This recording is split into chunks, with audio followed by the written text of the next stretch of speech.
You don't know what's going on. If you want to fuck off then. Fucking beat it.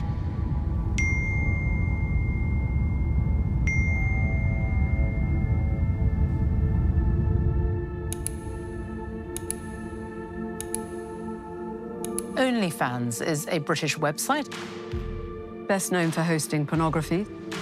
The website's made millions from selling photos and videos. OnlyFans. OnlyFans. OnlyFans.com. OnlyFans, the British company that's transformed how explicit content is made and sold. We don't try to be everyone's cup of tea. We're happy to be someone's glass of champagne. They champion empowerment and independence, especially for women. But beneath the surface, the website's rapid growth has attracted a new entrepreneur. So you're thinking about starting an OnlyFans management agency? I know that there is a market for this. I've just effectively made a few $100 grand sat there. Honestly, there's never been a better time to jump in than right now. They called themselves OnlyFans managers. Behind the industry's promise of freedom and fast money, a different story was unfolding. I don't think there's anything intrinsically wrong with women doing OnlyFans, as long as I had influence and control over it. What do you mean? They've told me to do the explicit content. It just made me feel so disgusting, so degraded. What if this wasn't just a new business model? What if it was something far more troubling? They threw me up the stairs and back down, and they were on top of me, strangling me. They thought, this is it. Paid out $25 billion to creators. There's not very many tech companies that can talk about creating wealth. OnlyFans is the UK's greatest social media success. But are they betraying the creators who made them billions? And on a platform built on autonomy, who's really in control?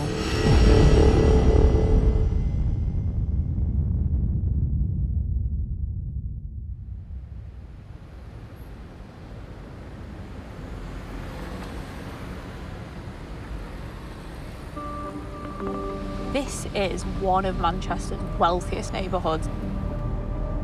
I'm talking footballers, millionaires.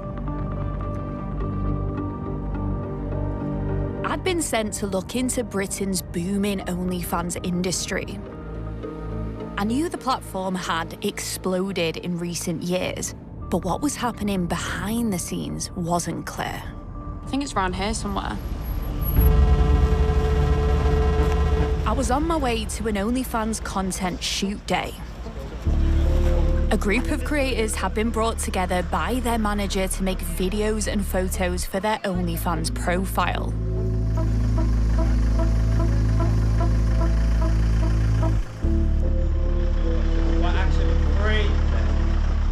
What is going on here? Oh, yeah, sorry. Don't let me get in the way of the content. Content is just happening everywhere, and I'm getting people's shots. This shoe is closed. Hello, how are you? Hi, how are you? I'm Amber. You I'm good? so sorry, my Nice to clock's see you. up. No, it's fine. My hands are freezing.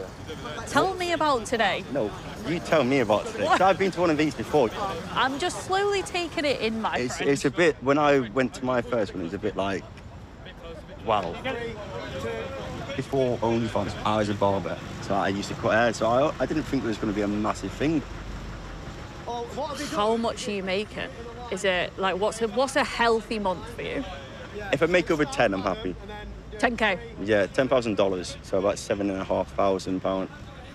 That is a lot of money, though. What is it? £7,500. It is a lot of money for a normal person who works a normal job, 9 to 5, but at the end of the day, this world's going to, how would I say, in a nice way, shit. So everything's going up, house prices are going up, but I'll tell you, I'm not earning that much compared to half of these people around here. I'll do the girls with the ice cream one. It's fine. You do the boys with the car. The day had been organised by Manchester-based Rebel Management Agency, owned by OnlyFans manager Jordan Smith. Obviously, a girl's got a straight guy audience, and guys have got gay guys. Wait, one sec. So those guys over there, they predominantly have a gay audience buying their material. Oh, yeah. Well, 99.9%. No women buy it. Very small proportion. Jordan represented both men and women from across the UK. But the platform's dominated by women.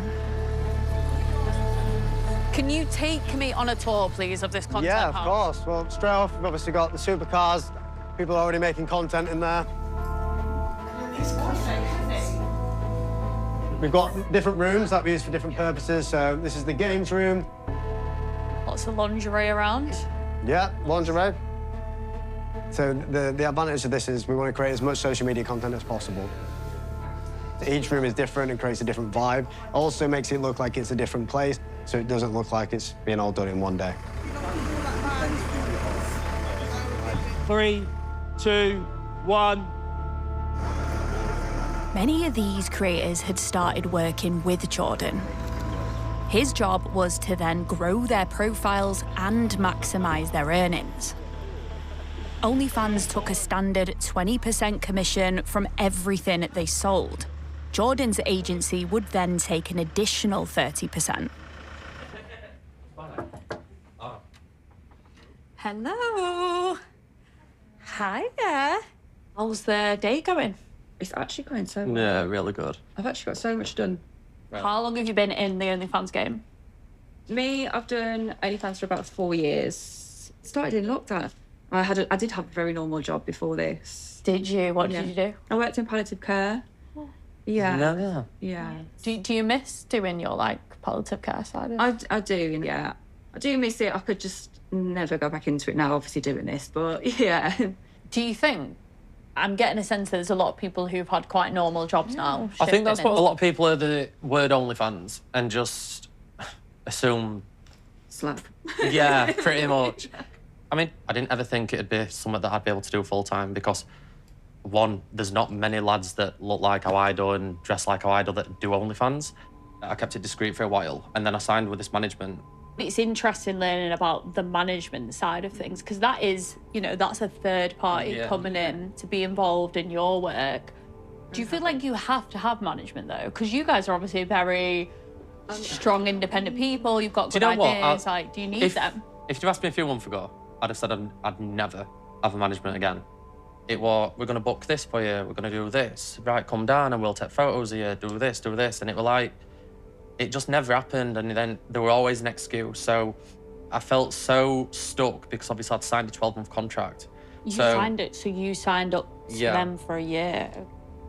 And what cut were they taking from you, Liam? So they initially were taking 50% of my earnings. They were taking 50% of your earnings?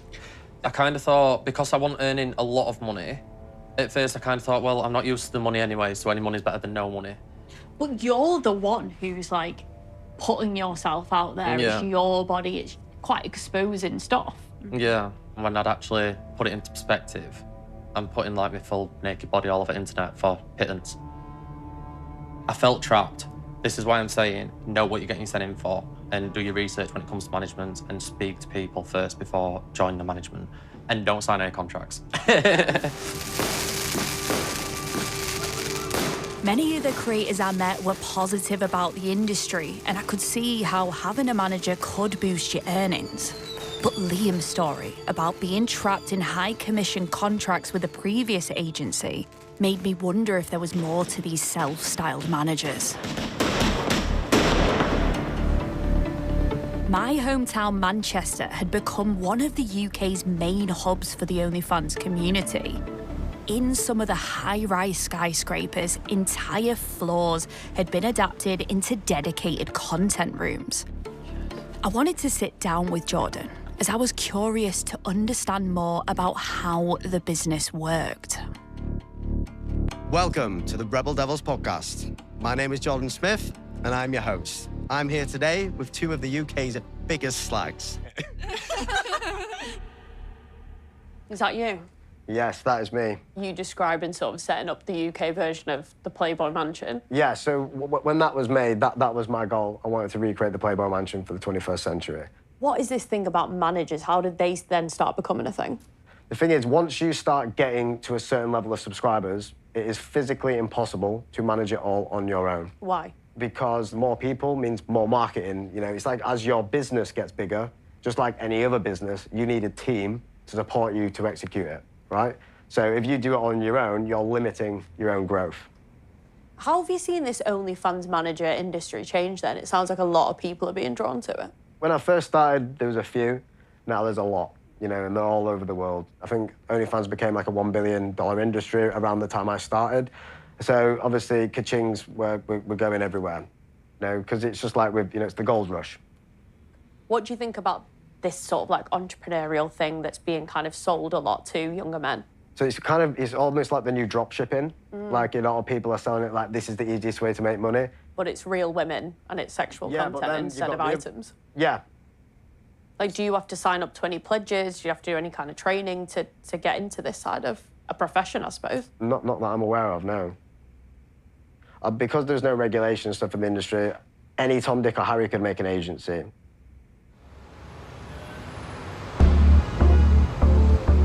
Anybody who's new here and you don't know, this is my house and these are two of my cards. OnlyFans managers were everywhere online. They were known across social media as OFM. I'm going to show you what a real day in the life of an OFM millionaire looks like.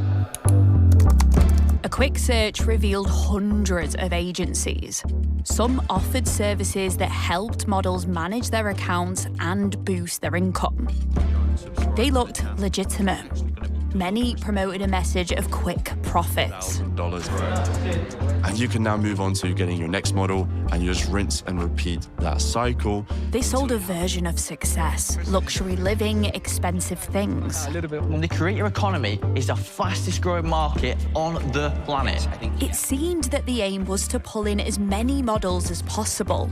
They taught each other how to scale up accounts and get rich quickly. Every part. I tried to speak to them, but despite being so vocal online, none except Jordan Smith wanted to meet me on camera. I wasn't sure why. So I turned to the creators. I got in contact with one of the biggest OnlyFans models in Manchester. She'd been working on the platform since it launched. She worked independently, but I heard she was getting hundreds of messages from these managers every week. I wanted to understand how they tried to pull people in. Oh my God. No, very high, isn't it? It's not one for that's that get high.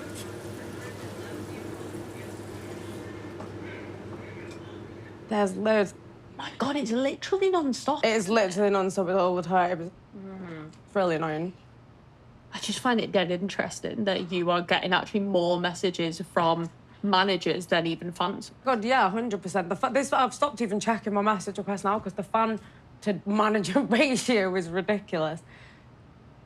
A lot of these managements literally started as soon as they turned 18, which is scary because I think the same kind of thing's happening with the models as well now. Like, they're just turning 18 and straight on OnlyFans. It's really sad. Scary. So this guy messaged, "Hey, Joe, 50 new paid subs daily. I won't lie to you.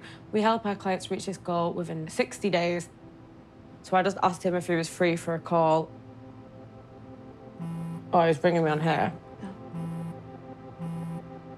How's it going? I'm good. How are you? Cool, so I'll explain how we work, how we can help you grow. Okay. So, yeah, we've been doing this for 3.5 years now. What makes us different is the system that we've built. Getting consistent, high-quality subscribers who actually buy. And the most important part, in my opinion, is the retention. Okay. So, keeping the fans engaged is the key to success. How much are you currently making with your OnlyFans? The page is not doing that great. It's doing about 5K a month. Yeah, I've looked at your account and you should be making way more than 5K per month with the current views that you're pulling in. If we don't, at a very minimum, like within the next 60 days, 3x your take home, then you wouldn't have to pay us. And I will send you $2,000 for wasting your time. Okay. What kind of like percentage do you take for that? So we take 50% of the net revenues. Okay. All right. Well, I'll have a think about it and I'll have to get back to you about it if that's all right. Awesome. All right. Thanks for your time, Gio. I'll speak to you soon. No worries. Thank you too. Speak to you soon. Bye.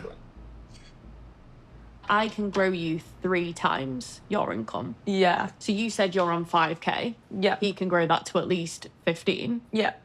Is that believable? I mean, yeah, because it's not like that kind of money's not realistic. Say if I was making, I don't know, maybe 3k a month, realistically, all they need to earn me is an extra 4,000 for me to still be making more than what I was making without them. So that would be how I would justify it, to giving them that much. But 9 times out of 10, they just take their half cut and then just run your page into the ground, so. You strike me as though you're a bit savvy to this stuff now. Oh yeah, 100%. When I first started, it was a lot more low maintenance, but it's very, very different now. I think that's why it's got so oversaturated, because there's so many in messaging all the time with all these crazy results. It's so easy to just click on the first one and be like, right, that one looks good. And that's where these managements can be very predatory.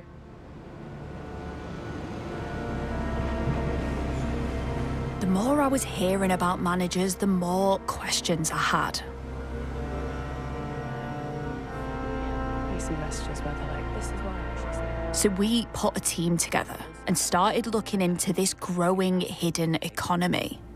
We put a call out to speak to as many creators as possible who'd had experience of working with managers.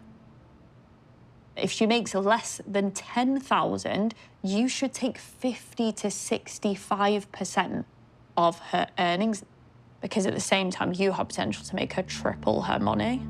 We found some how-to guides online. Send her a contract to sign based on what you have agreed.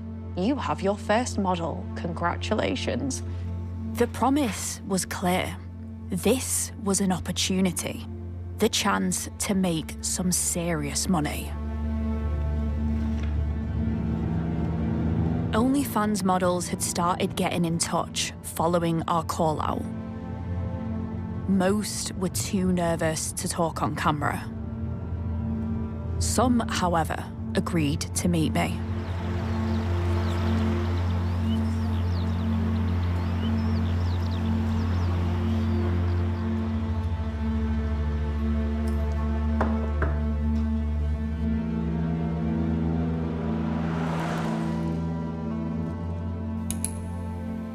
I saw it as I didn't do anything explicit. I put lingerie photos on OnlyFans and get paid for it. You know, so that's how I started. I did exactly what I was comfortable with. So when you made the first jump into it, was money the main driver, would you say? Yeah. Yeah. Yeah, having 4 kids, like, you want to earn as much as you can. So you're on OnlyFans. Mm-hmm. Can you remember when you started to hear about the OnlyFans managers side of stuff? Yeah, I mean, you get so many messages for different managers, like, oh, I can help you gain this much income, but it was more, the way they worded it, and it was more, you know, I can make you intrigued to know the types of things that they say they're going to offer you. The model will not discuss their commission rates and/or payment terms with anyone excluding the agency. How much were they taking? They do take 50% of your money. So not only have you got OnlyFans taking 20%, you've then got to split that other half with your management. You have regular check-ins with them about account growth. They'll advise you on the types of content to be posting and be responding 24 hours. And it also says about if a customer wants custom content, so they're asking specifically for something from you, you have to fulfill that request within 24 hours. And that's where they've told me to do the explicit content. I told him, like, you know, would you be all right taking me if I didn't do any sort of explicit? But they were like, that's fine, Leanne. Like, we're happy to do that, whatever you're comfortable with. Then I'd get, like, a message. Then I'd get another message. I just kept saying no, no. And then they sent me a message. And I just went, right, I tell you what, I'm going to do a video. and I want an agreement that this does not get sold for any less than $250. And they were like, yeah, that's fine, that's fine. Do you mind me asking what you did? Like a full explicit video. Like masturbation type thing? Mm-hmm. So I did a video, I felt physically sick, I just threw it to him. I said, I hadn't even watched it. I'm like, just sell that and do not sell it for any less than $250. And it would just kind of still like to shut him up. And I remember waking up, I think it was 2 days after, and seeing 2 pings on my phone. And I thought, $36. So I went on, and the 2 people had bought it for $36. And I honestly, I cried. I messaged them. I said, like, you've sold it for $36. The agreement was $250. And they just went, we don't think it's going to be suitable working with you. Like, we don't think we're really going to benefit off you. What did that do to you? You know, what does that do to your thoughts when you've pushed yourself in a way you haven't wanted to, done something with your body you didn't feel comfortable to do, and then it's sold for just like 30 quid? Honestly, just made me feel so disgusting, so degraded, and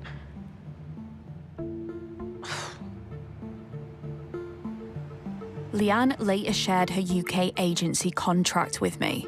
Her agency demanded a significant amount of control. Give us login access to your account and allow us to change the email address to allow us to log in and respond to fans. And for every piece of visual content Leanne produced, the agency took a 50% cut. In terms of within OFM, We found high commission rates were almost standard across OFM operations. It was part of their playbook. Don't go below 50-50 revenue split. If your model makes $2,000 a month, that's $1,000 for her and $1,000 for you. Other models shared their contracts with us, and they showed even higher cuts, sometimes up to 70%. Some agencies even use the OnlyFans logo to advertise their services. This raised a simple question. Did the fan acknowledges that third parties may assist creators in operating their accounts and in creator interactions? Despite not wanting to appear on camera, some creators sent us voice notes describing their experiences with third-party managers. Management would lie about earnings and take more money than they should. He said he was taking 30%, but he was actually taking 70%. He changed my bank details so all the money was going to him. I could never log into my OnlyFans account as they changed my passwords. I also didn't get a penny for any of the work I did. He pressured me into doing things I didn't want to do. One creator sent me a voice note describing her experience after she challenged her manager. I just wanted to drop the percentage as I was paying around 40% at the time. And I was thinking, why am I paying this man so much money? I said, hey, I'm not happy with my percentage. He told me that if you want to drop the percentage, I have to pay him £10,000 because of how much time and effort he's put into me. I said, no, I'm not going to pay you £10,000. I'm just going to leave. And that's when it got into, you're going to get what's coming to you. Just you wait.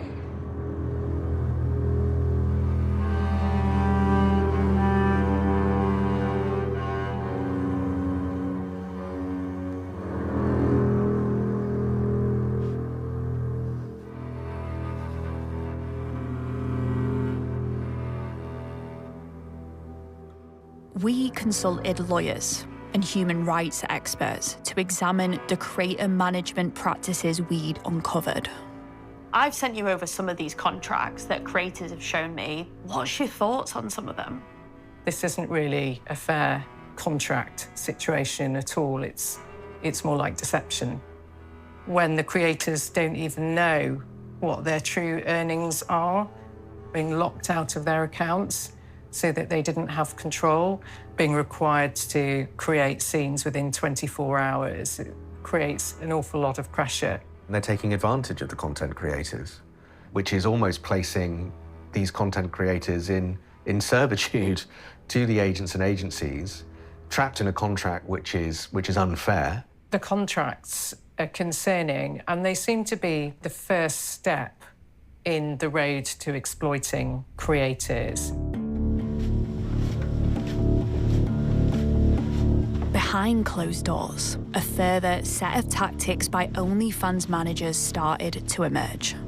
Working with the team, we embedded ourselves in one of the largest private Telegram group chats, OFM Empire.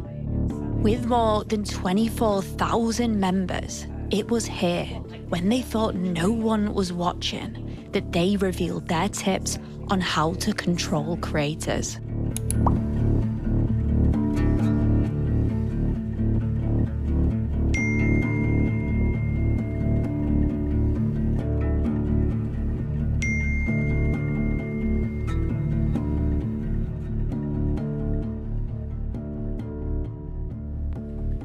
The pattern seems to be unfair payment, unfair commission splits, or coercion, control, locking models out of their accounts, locking them out of their banking apps. So the total number of messages in this group chat is somewhere around 300,000. This query that I ran was to see if I could find messages about managers changing passwords to models' accounts. In a lot of cases, they're doing that because they don't want the models to see how much money the account is making so that they can take an unfair cut of the profits. Did they kind of like egg each other on?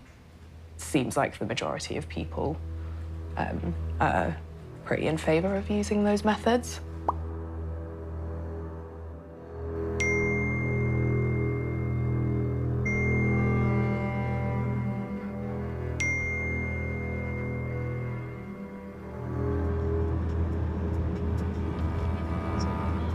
One creator we spoke to revealed another side to the story. She agreed to share her experience with me for the first time. Rebecca had started working on OnlyFans last year.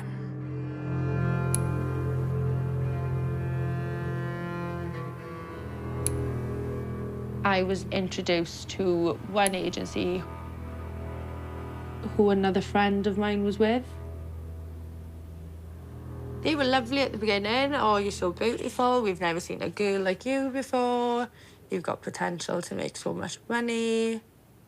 They'd first offered me 70% of the cut. So they were getting 30%, I'd get 70. And then they changed their mind that it was 50-50.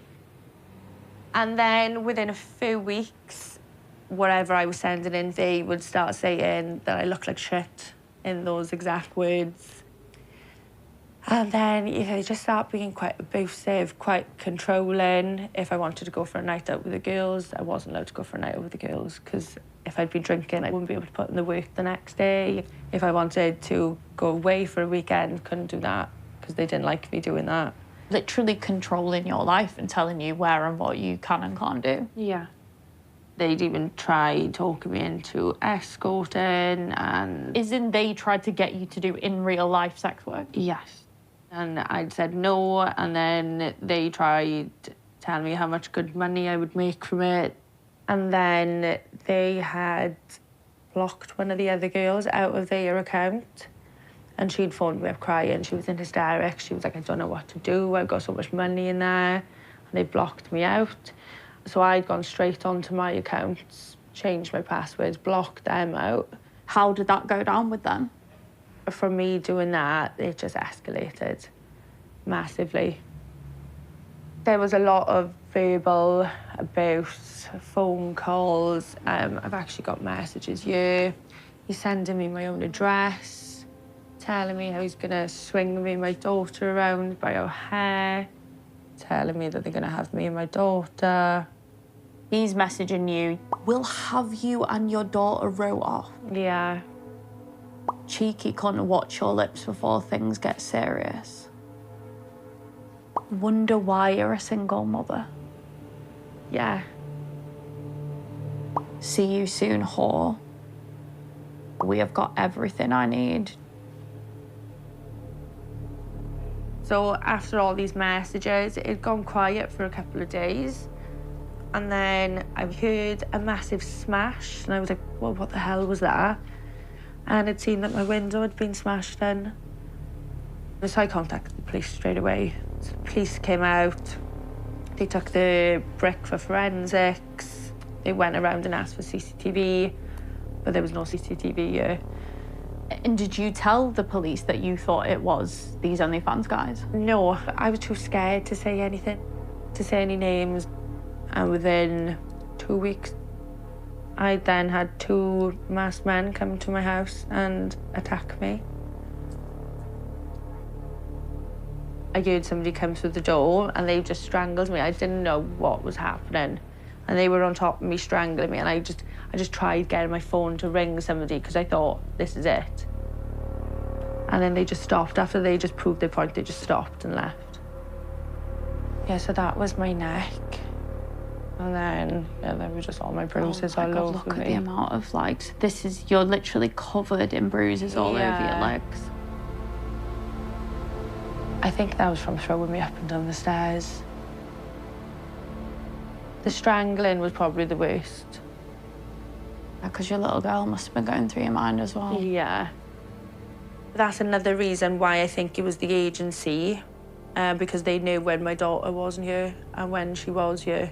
And on the both times that when my windows got put in and when they attacked me, she wasn't here because it was on the nights I don't have her. So it was like they kind of planned it. Do you know what these guys are doing now then? Are they still operating? I think so, yeah. From what I know, they are managing another girl's account still. Did you reach out to OnlyFans? To be honest, I didn't think I could. I thought, because I'd taken the agency on off my own back, I did everything myself. I didn't know that something like that could have been an option with OnlyFans.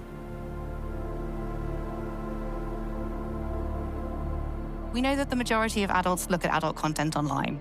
Wouldn't it be nice if that content was consensual, ethical, directly monetized, monitored, and was made in a safe way, and so that then as a fan, you can be like, I'm making an ethical choice in choosing to engage with adult content in this way.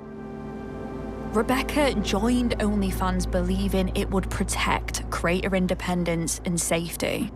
Instead, hers became the most horrifying story I'd heard. The Telegram messages we'd seen in OFM Empire weren't just talk. Creators were facing violence and intimidation. Extreme advice was being carried out in real life.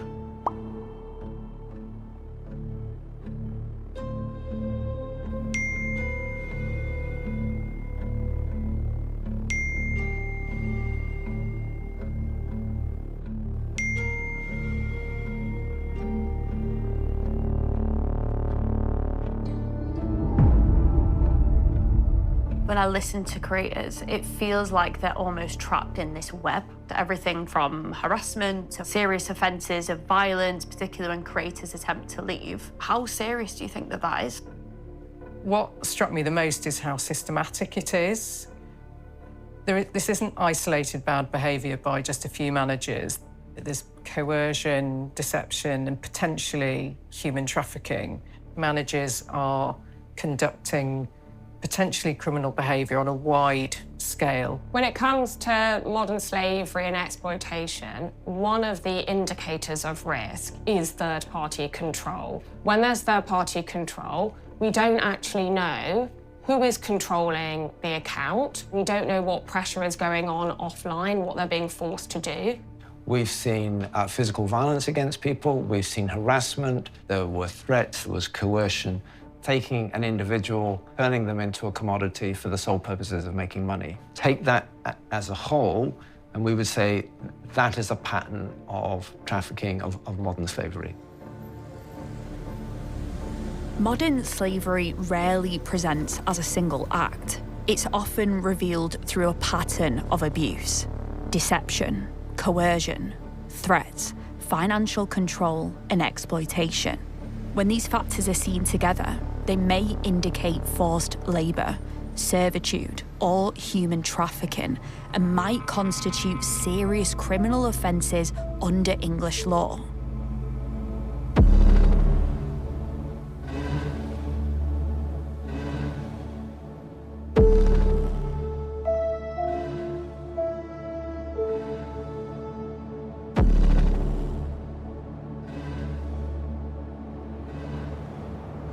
operate on the basis of a very lean business model, and we do it deliberately. Every hire is very important and very carefully considered.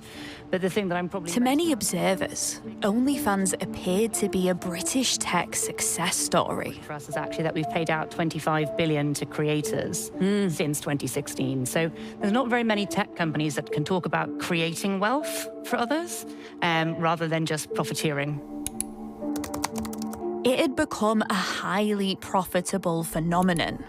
The platform was now making around £1 billion annually.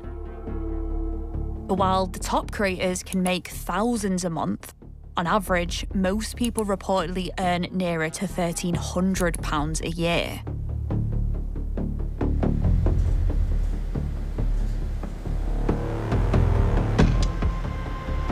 I was back in Manchester to meet Gia, along with another top OnlyFans creator, Lily Phillips. My name is Jordan Smith, and I'm your host. And today, with the very famous Lily Phillips. The very famous, I like that. How did you start Corn? So I wanted to hear from those at the very top of the platform to understand how they protect themselves against rogue managers. Hello. How are you? All right? Nice to see you. Nice to see you. You've been? It's been a while. I know it has. How are you? I'm good.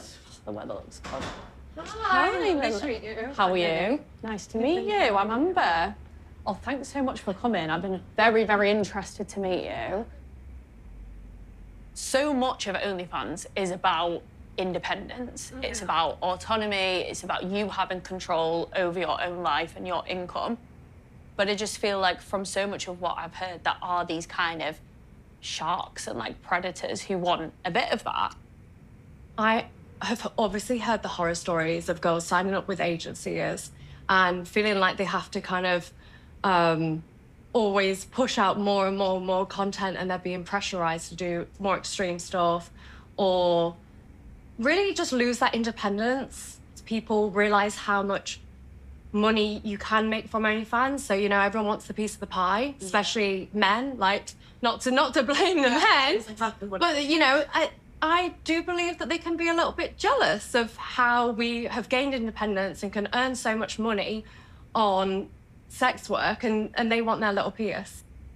And I feel like the explosion of OnlyFans has kind of invited this. Like, do you think it's created this sort of ecosystem around it in some ways?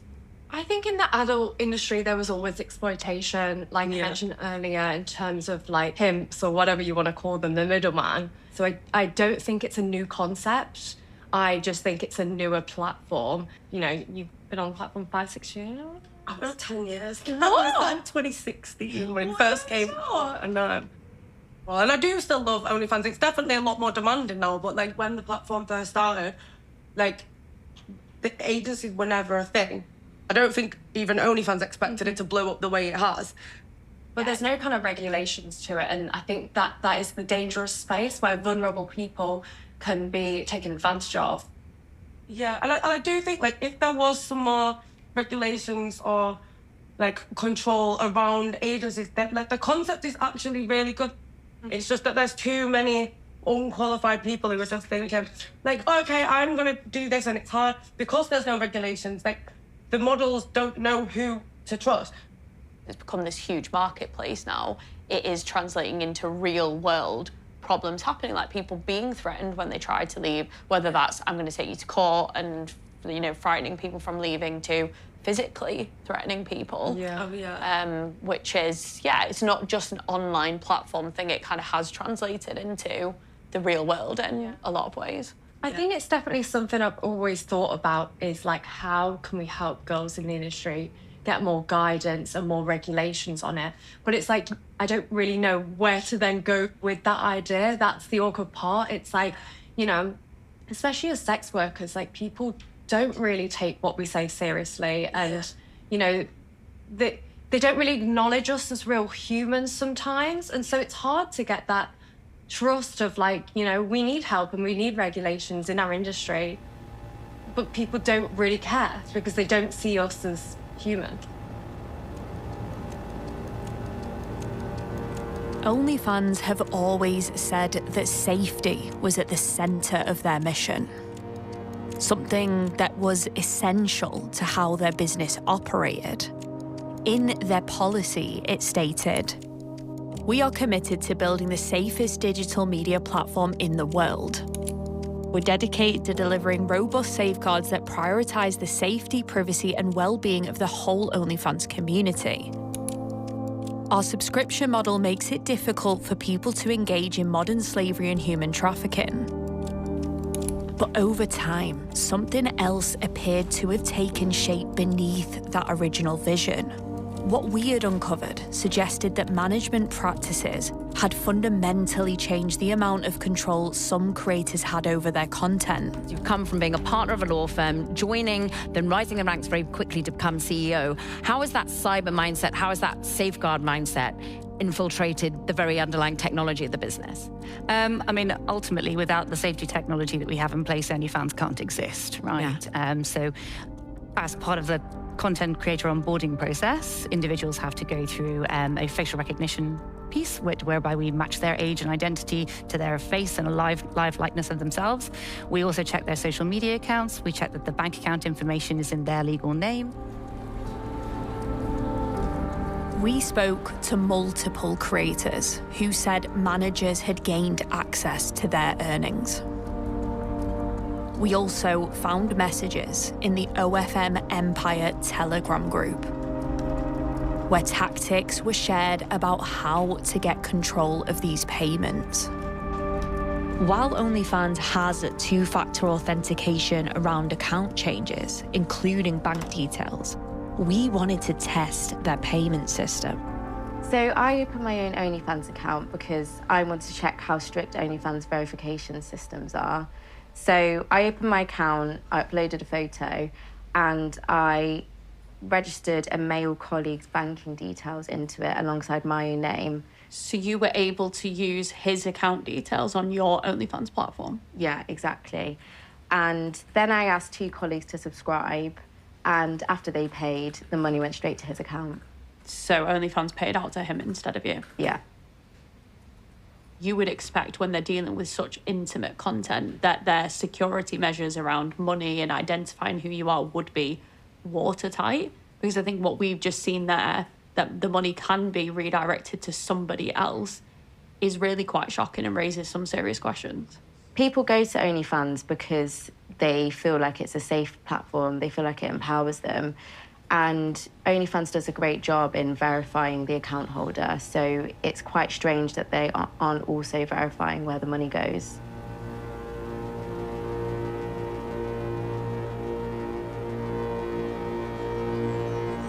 OnlyFans as a platform spanned the world. My investigation had started with creators in the UK, but there were problems in other countries. And it turned out we weren't the only ones asking questions. 2 data researchers in the Netherlands had been following the space since OFM emerged. They'd been watching OFM across multiple social media platforms, tracking the evolution of this private digital ecosystem. I went to meet them to see what they'd found. Good to meet you. Lovely to meet you. Thank you. We are an investigation agency. We try to help organizations, specifically if it's about fighting crime. So you guys here investigate crime in the online space. I'm just interested in why, from the early stage, OnlyFans hit your radar. We've worked in the human trafficking field before.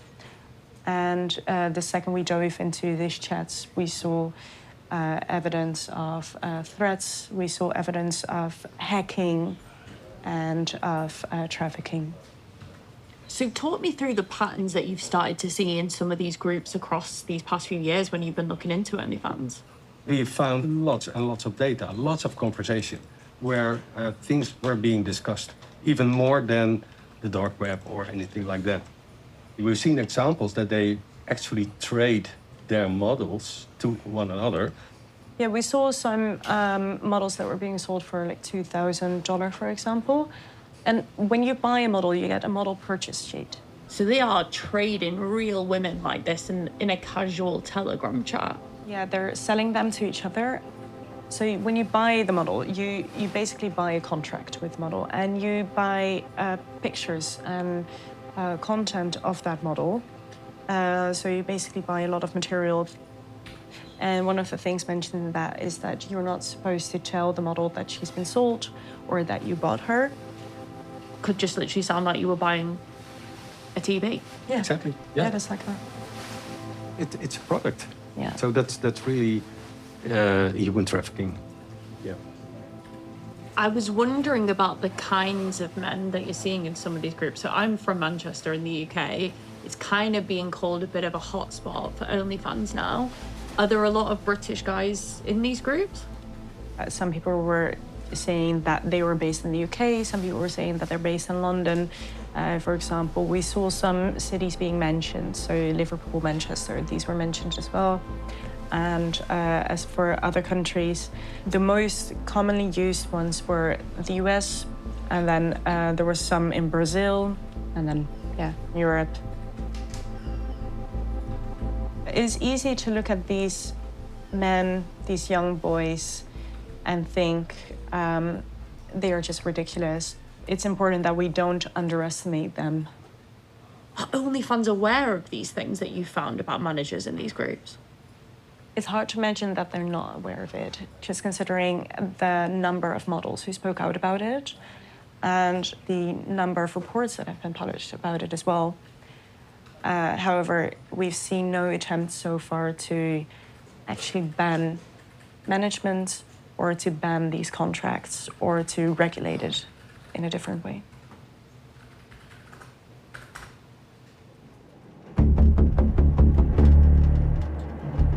I needed to know if there were any other reports about OFM. What did OnlyFans know about this exploitative web?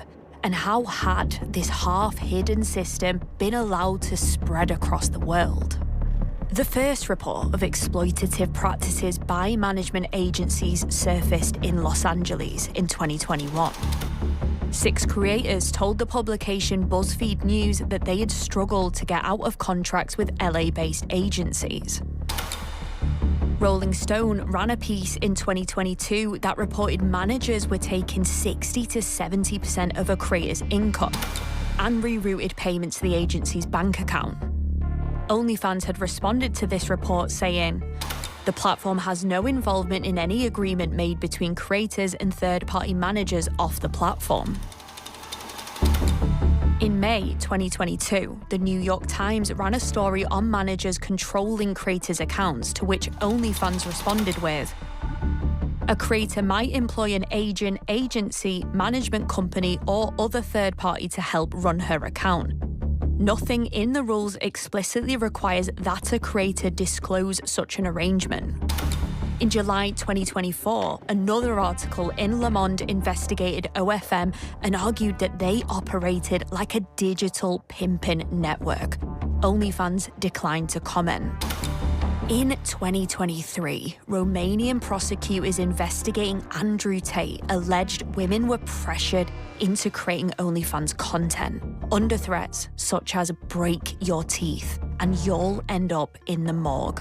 They denied the charges. Reuters investigated OnlyFans managers in the US, publishing their findings in November 2024, citing cases where they claimed trafficking, coercion, and exploitation had taken place. OnlyFans did not comment.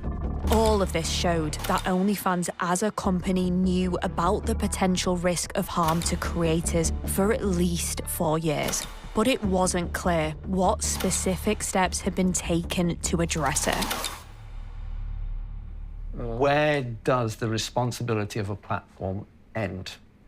And if your business model is about, I'm aware of this wider ecosystem, but I'm saying I only have responsibility for the technology and for the platform, but my profits are driven by this ecosystem, then I think it's one for the lawyers to say, actually, is it one single ecosystem?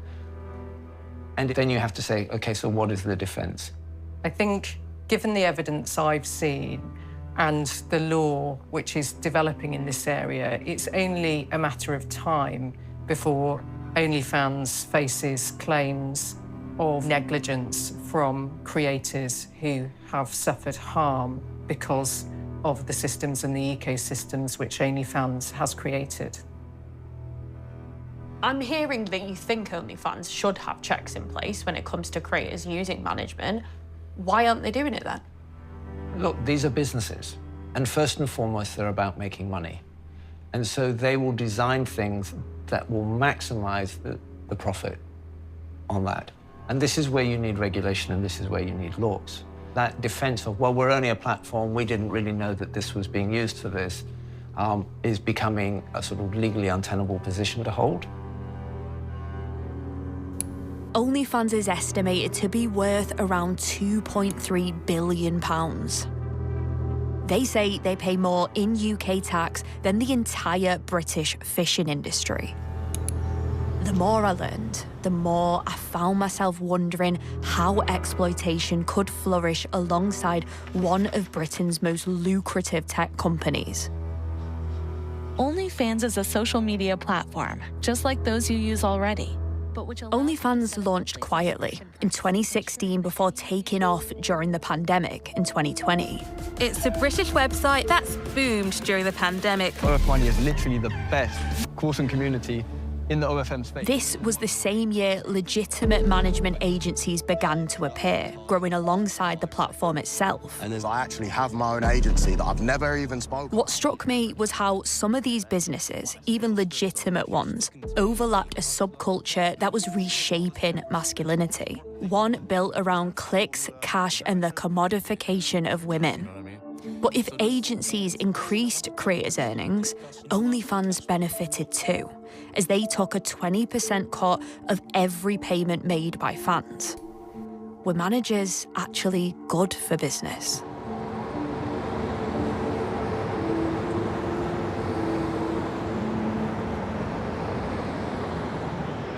A private thread between a content creator and OnlyFans had been forwarded to us. I went to meet up with one of the producers to go through them in more detail. So we just got an email through, and it's from an OnlyFans creator called Riley. And in this email in 2024, she said to them that there are people running agencies that are now buying and selling women to control on OnlyFans. The tactics of these groups consistently grow more and more exploitative. Some of these women are being sex trafficked physically and not just online. So OnlyFans did actually reply. They said a kind of standard response: thank you for contacting OnlyFans. We're currently reviewing your case and we'll get back to you. And then they sent another email to say, we need additional details to investigate this case. So Riley's got back to OnlyFans. They sent them a link to OFM Empire. Yeah. Riley says there's hundreds of these poor girls, with some being sold with contracts giving the creator as little as 20% of their income. I mean, she's been pretty courageous here. You know, some pretty good evidence there. We were really shocked, actually, that they sent a pretty generic response saying, thank you for your concern and cooperation. However, unfortunately, at this time, the provided evidence is not enough to influence the activity of these agencies outside our platform. So essentially what they're saying is that this is out of our scope, it's off our platform, and unless you tell us who has been affected by it, there's nothing that we can do. So is that's all they said back to her after that? There's been no follow-up at all. They've kind of just let the situation lie as it is. So while we can't say what they did internally, we do know that the outcome is nothing. Modern slavery and human trafficking is illegal. It can end up with a lifetime sentence in prison. So I am alarmed that someone has reported to OnlyFans that there's sex trafficking going on these sites, signposted to evidence that that's happening, and OnlyFans has responded saying, there's nothing we can do about it. To me, it would say that they're not taking this matter sufficiently seriously, or at worst, turning a blind eye. Why would they be turning a blind eye to it? Acting on these types of complaints and taking action against these agents and agencies is going to cut into their bottom line. So why would they tolerate this for any other reason other than to preserve their bottom line and income stream? Technological change has reshaped our world, but it has also created new opportunities for sexual exploitation to proliferate on a scale we have never seen before, because our legislation has not kept pace and is not capable of keeping pace. We gave our findings to Tonia Antoniazzi. She's the chair of an all-party parliamentary group on commercial sexual exploitation, and one of Parliament's most outspoken voices on this issue. Do you think OnlyFans have broken any laws? I think those laws that are being broken are hiding behind a paywall, and they choose not to see it because they have got a lot of money, they are very powerful, and they are showing that they are this fun, empowering social media platform, and they think it's okay, but it isn't. And your evidence has shown that it isn't. This is like the biggest pimping website that exists.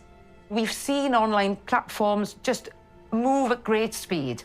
They are exploiting that. They need to be held to account. OnlyFans are a British company, aren't they? So that means that they are answerable to you as a government.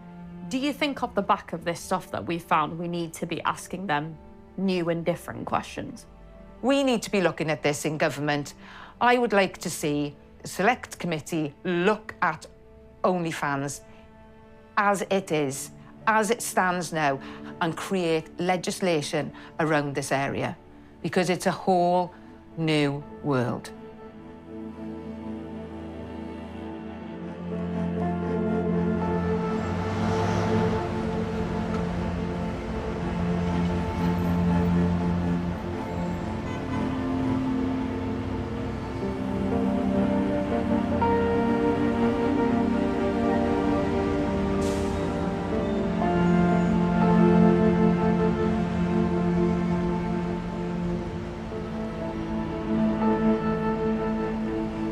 Definitely no sign there. It says private offices. I've come to this address, which is listed online as their headquarters here in London. All these people walking past would have no clue that they were based here. There's no sign, no nothing. And this is how they've operated for so long. It's all this content behind paywalls, it's all hidden. And that's how these managers have kind of come in and filled that gap. And when I think about all these people I've met around this country who have been abused, harassed, This company has real questions to answer.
VN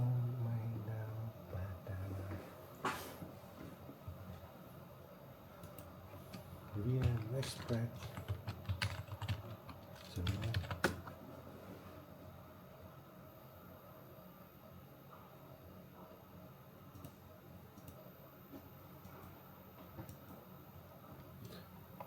Huấn luyện viên Thái Lan họp báo sau khi thua Việt Nam. Huấn luyện viên Anthony Hodgson sắp đưa ra những đánh giá sau khi Thái Lan thua Việt Nam 2-0 ở lượt đi chung kết Asian Cup 2026 trên sân Mangala tuần này. Trên sân Mangala, Thái Lan kiểm soát bóng tới 64% thời lượng, dứt điểm nhiều hơn với 16-13, nhưng không đạt hiệu quả cần thiết. Họ nhỉnh hơn về thế trận so với một số cơ hội tốt trong hiệp đầu, nhưng không thể tận dụng. Sexton sút xa rội xà. Còn Yosakon một lần không thắng được Lê Giang Patrick, một lần dứt điểm vọt xà. Nhưng cục diện đảo chiều sau khi Việt Nam thay cùng lúc hai cầu thủ đưa Hai Long và Quang Hải vào thay thế chỗ cho Xuân Son và Thành Long từ phút 58. Đội khách chỉ mất thêm 4 phút để mở tỷ số với cú kết thúc chéo góc hiểm hóc của Hai Long. Sau pha phối hợp đẹp mắt giữa Hoàng Đức với Đình Bắc, 7 phút sau, Hai Long đóng vai người phát động. Với đường mở bóng thoáng ra biên, Hoàng Hên thoát xuống, xử lý rồi tạt vừa tầm cho Quang Hải băng vào bắt volley, đập đất nâng tỷ số lên 2-0 cho Việt Nam. Cách biệt này được giữ nguyên cho đến hết giờ, đồng nghĩa Thái Lan chịu bất lợi lớn khi phải đá lượt về trên sân Mỹ Đình vào ngày 26 tháng 8. Chung kết Asian Cup 2026 không áp dụng luật bàn thắng sân khách. Lịch sử ghi nhận đội thắng ở lượt đi hầu hết vô địch. Trường hợp ngoại lệ diễn ra vào năm 2016 khi Thái Lan thua Indonesia 1-2 ở lượt đi, nhưng thắng 2-0 ở lượt về trên sân nhà.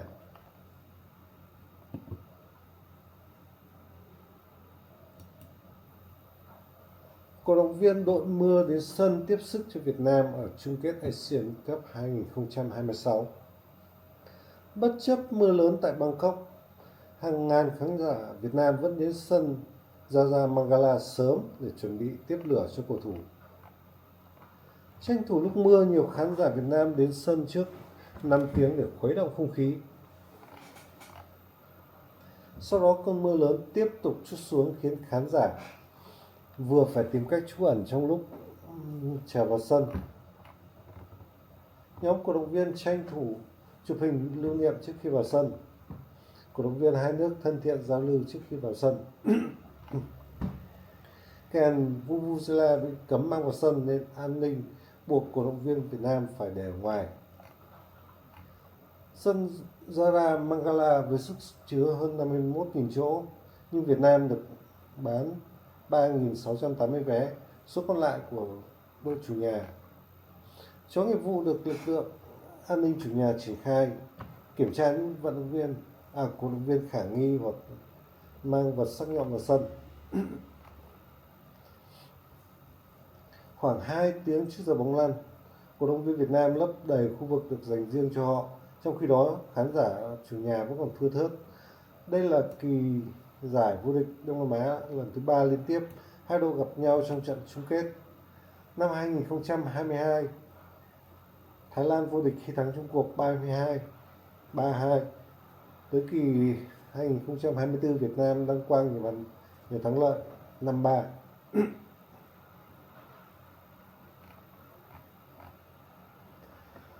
Lấy 2-0 trước tại sân Thái về Mỹ Đình tính tiếp nha. Các cổ động viên đầy nhiệt huyết của Việt Nam, chúc các bạn cổ vũ thật mạnh mẽ, là thật to và Việt Nam sẽ giành chiến thắng.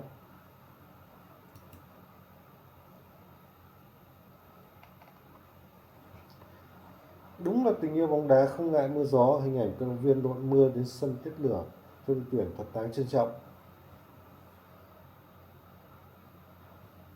Việt Nam tuyển thêm Neymar và một số cầu thủ Brazil nữa. thì chắc chắn được dự World Cup. Mặc dù như vậy tôi vẫn thích đội tuyển toàn người gốc Việt chứ không phải nhập tịch. Tây Ban Nha vô địch World Cup vừa rồi cũng nhờ bộ ba không phải gốc Tây Ban Nha nhé. Cú đánh đầu kiến tạo bàn thắng chung kết của William gốc Ghana, gốc công penalty bán kết của Lamine Yamal gốc Maroc cộng Zinedine Zidane và sự chắc chắn của cầu thủ nhập tịch gốc Pháp là Laporte. Hôm nay đúng là cổ hủ. Thế giới người ta nhập tịch cầu thủ từ đời nào, sao ông vẫn giữ cái quan điểm cổ hủ này?